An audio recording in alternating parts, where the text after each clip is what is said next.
Lucy had a friend named Charlie. He was always there, even when no one else was around.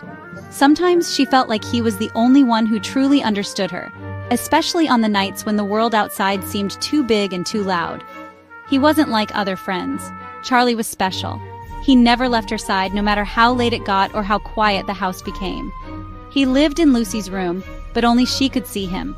To everyone else, he was just a shadow, a trick of the light. But to Lucy, he was as real as the moon outside her window. He's my imaginary friend.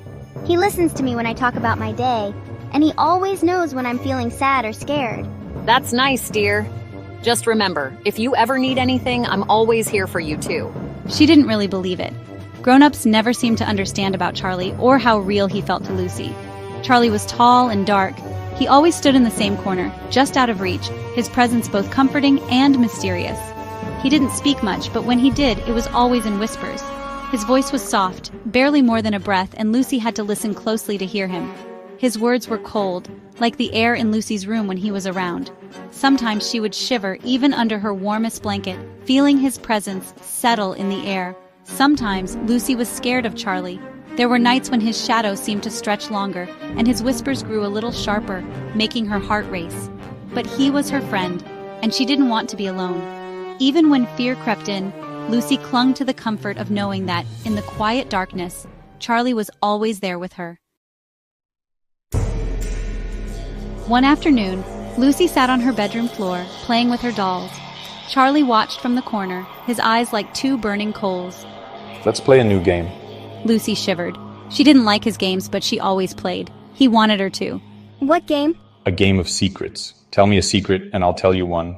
Lucy felt uneasy. She didn't want to play, but Charlie was already leaning closer, his shadow falling over her like a blanket.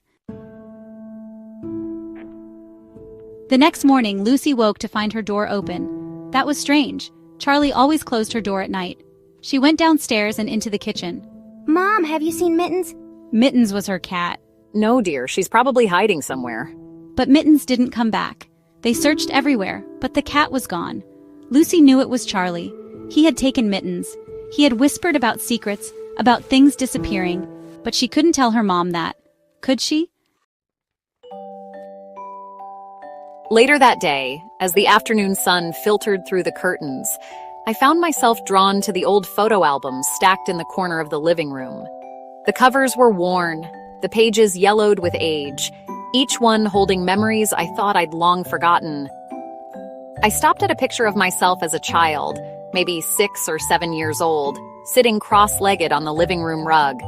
My hair was in pigtails and I wore my favorite red sweater. I was smiling for the camera, but as I looked closer, I noticed something strange about my expression. There was a tension in my eyes, a hint of unease that I'd never seen before. And then I saw it. Behind me, in the shadows near the doorway, stood a tall, dark figure. It was almost hidden, but unmistakable.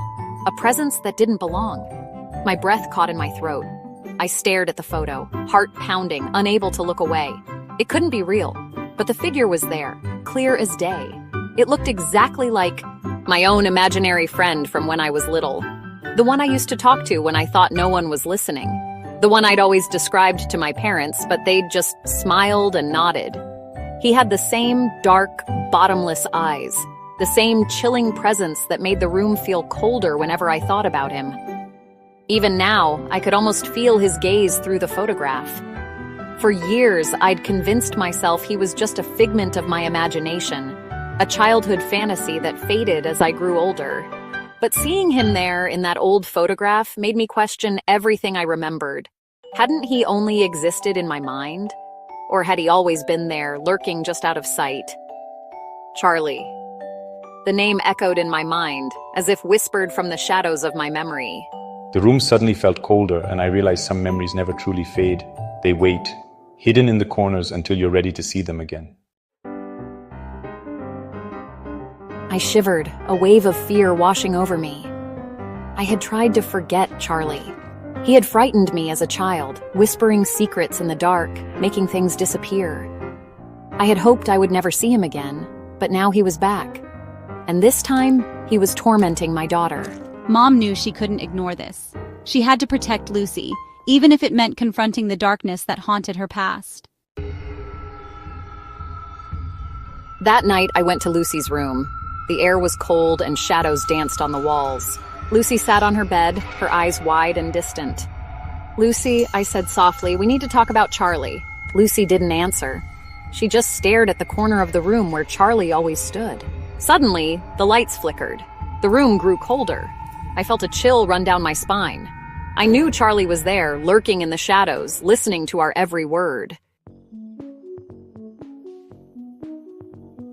The next morning, Lucy woke up to find her mom gone. The house was eerily silent, the kind of quiet that makes your skin prickle. Sunlight crept across the floor, but it did nothing to warm the chill that had settled in the air.